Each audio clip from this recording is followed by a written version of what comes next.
Hello， 动嘴不如动手，这里是每天一个汽车维修保养小技巧的撸车问道。我们今天先来看一看如何解决这位神奇的老陈皮的问题。老哥，我的车传动皮带只要一启动就会不停的吱吱吱的响，特别是现在入冬了，怠速的时候响得很厉害。但是车子才买2年多，应该还不用换皮带吧？有没有什么办法能够解决一下？才买2年的新车出现这种问题呢，确实不应该，但是还是建议这位老哥先检查一下。如果传动皮带它本身的没有问题，那么有可能就是冬天热胀冷缩的原因了。那么解决的方法就非常简单了。为了跟大家来演示如何去除这个皮带形成的这个吱声，我特别换上了我之前那条已经老化的皮带，它就现在有一个吱声在这里。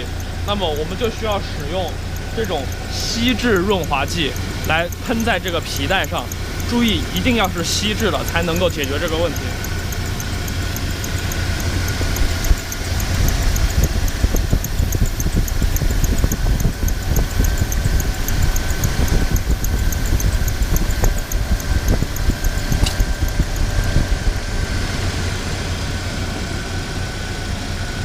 为什么一定要去用锡质的润滑剂呢？因为锡质润滑剂是专门针对于塑料和橡胶的。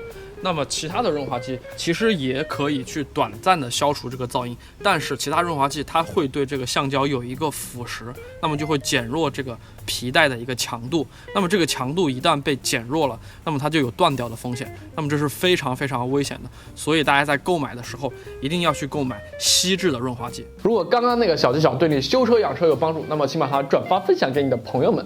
撸车问道，每天一个小技巧，那么赶紧关注一下吧。当然也不要错过我们每周3的撸车师兄主节目，我们明天再见，拜拜。